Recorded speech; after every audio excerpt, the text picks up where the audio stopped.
Welcome to a new era of baseball's great spectacle, the T-Mobile Home Run Derby, live on Netflix. The biggest sluggers in baseball put their talents to the test on All-Star Weekend.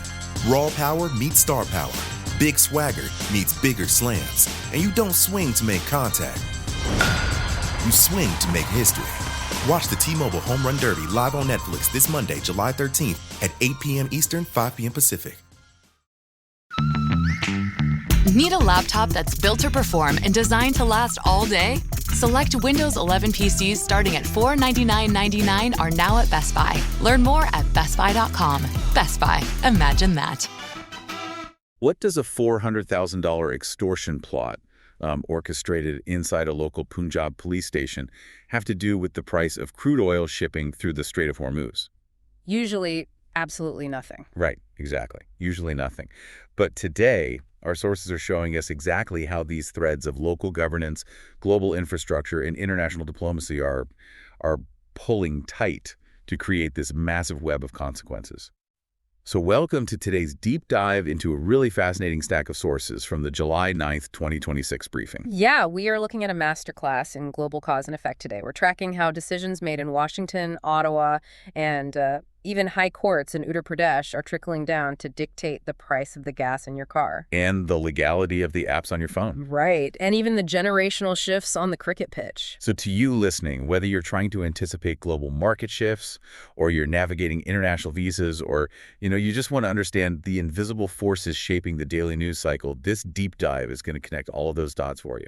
So okay, let's unpack this. Where are we starting? We have to start with the biggest international pivot of the day, because this fundamentally rewrites a major diplomatic narrative. I mean, for the last few years, relations between India and Canada have been in an absolute deep freeze, right? Oh, completely.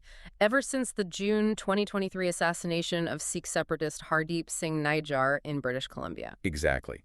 Former Canadian Prime Minister Justin Trudeau made those historic allegations linking Indian government officials to the killing, which, as we all remember, resulted in a massive wave of expelled diplomats. Well, the landscape of that entire dispute has just been inverted. Wait, completely inverted? Completely. Our sources are detailing a massive multinational law enforcement initiative called Operation Hardball. The RCMP's Deputy Commissioner, Lisa Moreland, just released a statement explicitly confirming there is zero evidence, none linking Indian government officials to the killing. Wow. So the original allegations that derailed bilateral ties for years have been entirely contradicted by the primary investigating body. Right. And we are just reporting the facts directly from their official statement here. Which begs the obvious question. I mean, if it wasn't a state-sponsored assassination, who actually pulled the strings? The investigation points directly to transnational organized crime. U.S. authorities are identifying the real culprits as jailed gangster Lawrence Bishnoi and his key associate, Goldie Brar. Who, if I remember correctly, has a massive bounty on his head now. Yeah, a $50,000 FBI bounty. And Operation Hardball wasn't just a fact-finding mission, it was a coordinated sweep. They executed 24 arrests across the U.S., Canada, and Europe. That is massive. It is. There are currently 37 defendants facing charges across 3 separate U.S. indictments. It effectively cripples 3 major India-based organized crime networks. And it's impossible to ignore the timing of this breakthrough. This public exoneration and crackdown is happening just months after Mark Carney's electoral victory in Canada this past April. The geopolitical shift is definitely noticeable. Yeah, we've seen both nations reinstate their high commissioners, and Carney's visit to India in March really seemed to jumpstart this revived cooperation. But here's where it gets really interesting, because this international crackdown doesn't just stay in North America. The FBI indictments are pointing fingers right back at local Indian law enforcement. What's fascinating here is that Operation Hardball exposed the actual mechanism of how these syndicates operate, and it requires local complicity. Right. The FBI actually named a Punjab police inspector, Grinderjit Singh Nagra, who was serving as a station house officer in Tanda. A local station house officer is in a federal U.S. indictment. Yes. He's been charged in a $400,000 extortion plot, essentially using his official position to collaborate with the Bishnoi and Bagumpuria crime syndicates. And the political fallout in Punjab is absolutely scorching right now. And again, maintaining strict neutrality, we are just outlining the current political climate from the reports. The opposition parties are moving in aggressively. Right. Leaders from the Congress Party, the Shirmani Akali Dal, and the BJP. Exactly. They are severely criticizing the ruling Aam Aadmi Party, the AAP. They are pointing to this FBI indictment as proof of a complete breakdown in law and order. The mechanism of their criticism is really important to understand here. Congress leader Vijay Inder Singla is arguing that an FBI indictment of a local officer fundamentally exposes a working nexus between violent gangsters and the state machinery. And the BJP is amplifying that, right? Yeah, by pointing to the tangible local impact families suffering from gun violence and drug trafficking, they're demanding a zero-tolerance approach.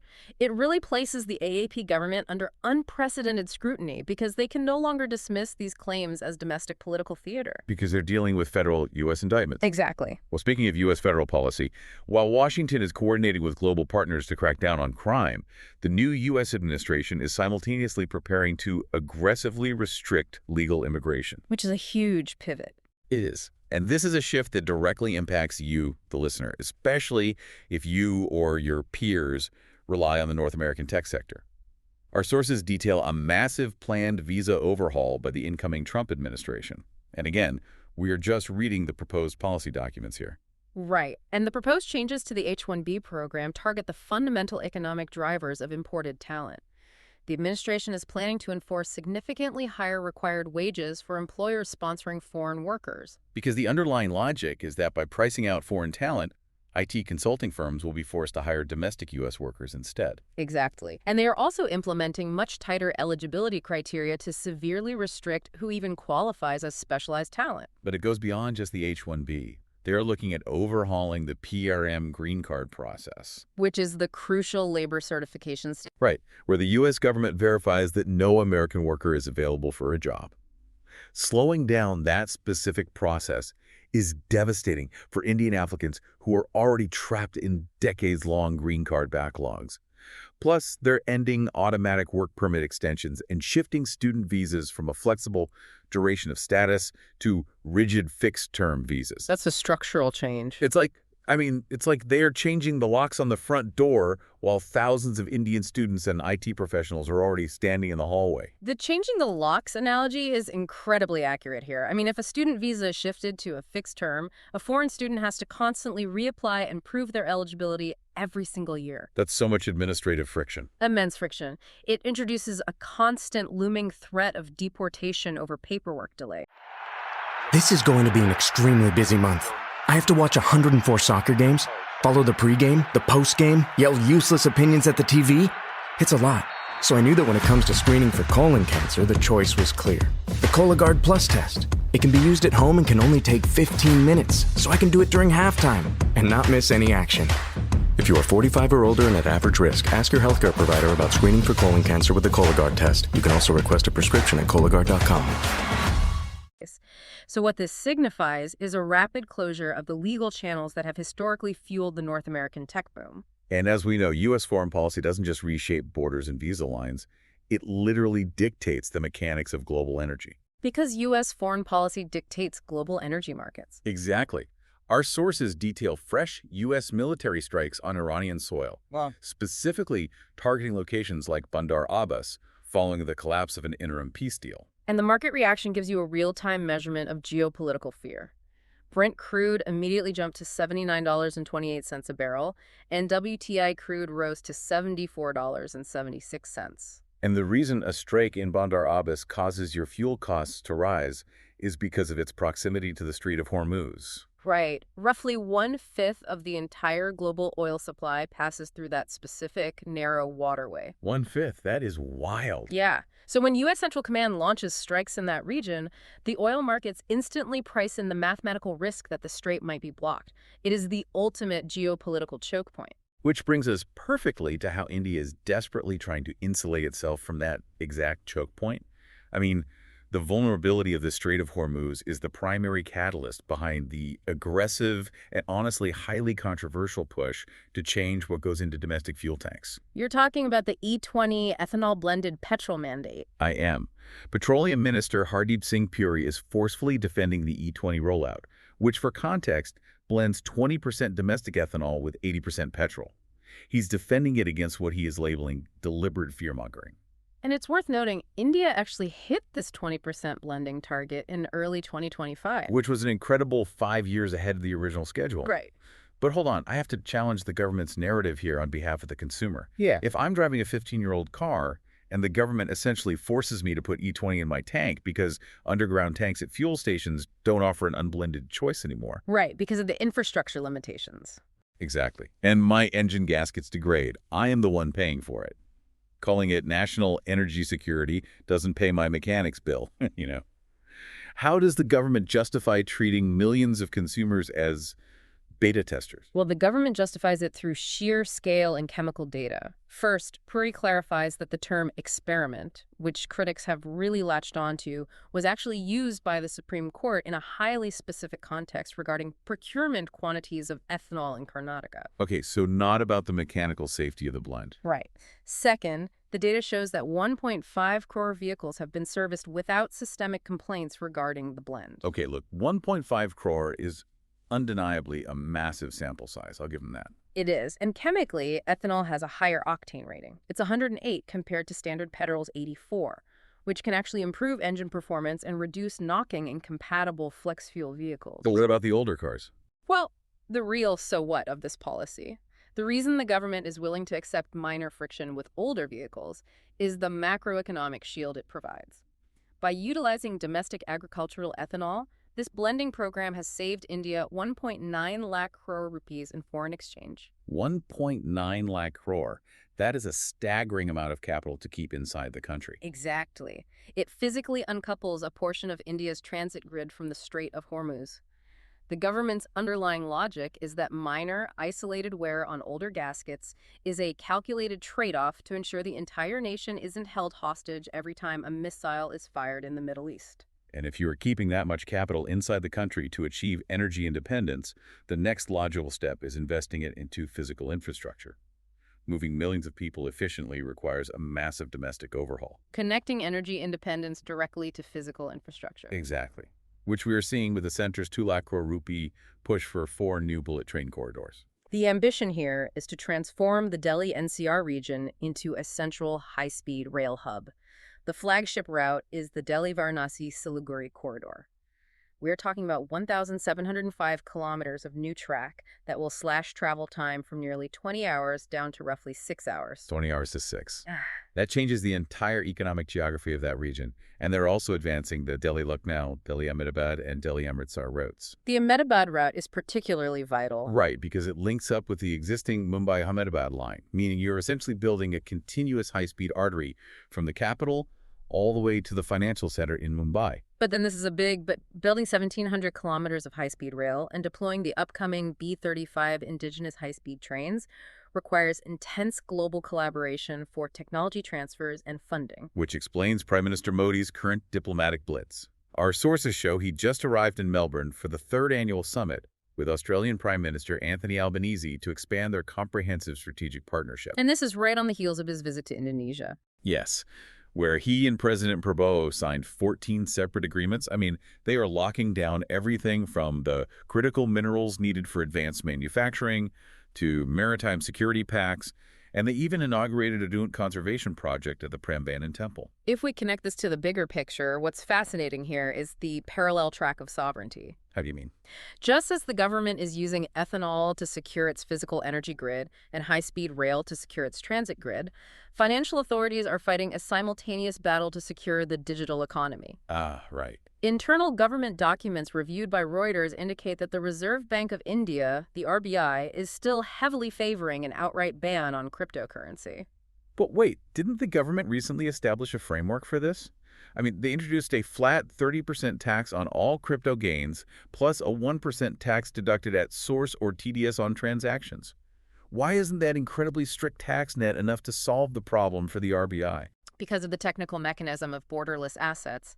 The heavy taxes did successfully crush domestic trading volumes on Indian platforms, but the Income Tax Department is warning that users have simply migrated to offshore exchanges. Bypassing the system entirely. Exactly. If an Indian citizen trades on a decentralized or offshore platform that refuses to report data to Indian authorities, the tax department has zero visibility into those capital flows. It's like trying to enforce a local highway speed limit on an airplane flying at 30,000 feet. The rules exist, but the vehicle is operating in a completely different, unreachable jurisdiction. That is a perfect analogy. You cannot tax or monitor what you fundamentally cannot see. Because digital assets inherently bypass traditional banking checkpoints, the RBI views them as a persistent threat to macroeconomic stability, which leaves the future of crypto policy in India in a state of high uncertainty. And this insistence from the state on a unified, visible rulebook doesn't just apply to digital finance. We're seeing the exact same logic applied to the foundational laws of the country. A landmark ruling by the Allahabad High Court has just mandated a unified legal rulebook over religious personal laws regarding child marriage. The specifics of the ruling are vital to understand here. And again, we are just reporting the legal precedent established by the court. The Allahabad High Court ruled that the Prohibition of Child Marriage Act of 2006, alongside the Protection of Children from Sexual Offenses Act, Which is commonly known as POCSO. Right. POCSO uniformly override Muslim personal law, or Sharia. The facts of the case center around a 16-year-old girl in Bulandshahr who was rescued by police to prevent her marriage. The individuals attempting to quash the police FIR argued in court that under Sharia law, marriage is permitted upon attaining puberty. Which they stated is typically around 15 years of age. Right. But the bench, led by Justices J.J. Munir and Akal Sakdeva, unequivocally rejected that personal law defense. The underlying logic of their ruling is that in the context of a minor, marriage and sexual intercourse are legally inseparable. Therefore, any marriage involving an individual below the statutory age of 18 is a direct, undeniable violation of POCSO. So the court established that statutory protections, which are rooted in public health, scientific understanding of consent and the protection of minors, are binding on every single citizen, regardless of their religion. They made it absolutely clear that no interpretation of personal law can be used to bypass national prohibitions designed to protect children. Right. Now, from the strict evidentiary standards of the High Court, our sources pivot to the highly unpredictable and often chaotic court of public opinion. Oh, this is a wild story. It really is. Specifically how the optics of a protest can entirely hijack the core message. We are looking at the ongoing protests in Delhi. Climate activist Sonal Wangchuk is on day 10 of an indefinite hunger strike at Jantar Mantar. It's a severe physical toll taken to demand policy changes. But the viral controversy dominating social media right now has absolutely nothing to do with his demands. Nothing at all. It is entirely focused on Abhijit Dipke, the founder of the Cockroach Junta Party. Multiple videos have surfaced showing Dipt casually eating bread pakodas, noodles, and kachori right next to Wangchuk on the main stage. The mechanism of social media outrage took over instantly. It sparked a massive wave of memes and brutal criticism. The public debate entirely shifted away from environmental policy and hyperfixated on the basic etiquette and optical solidarity of feasting on camera next to a man who is actively starving himself for a cause. Dipt did release an interview to clarify his stance, but our sources note that the explanation was completely swallowed by the sheer volume of public backlash. It is a masterclass in how fragile modern political narratives are. A grueling 10-day hunger strike meant to challenge national policy was instantly derailed by a debate over whether it's appropriate to eat a kachori on a live stream. And that intense public scrutiny isn't just reserved for activists and politicians. It is currently zeroed in with laser focus on the national cricket team, which is experiencing a pretty jarring reality check. The Indian cricket team is in a massive, undeniable slump. They have suffered 4 defeats in their last 5 T20 internationals, capped off by an absolute drubbing, a record 125-run loss to England. The context makes it incredibly difficult for fans to swallow, right? Because this is the exact same team that made history just 4 months ago by defending a T20 World Cup title. Now, playing under Shreyas Iyer, they look entirely lost on larger overseas grounds.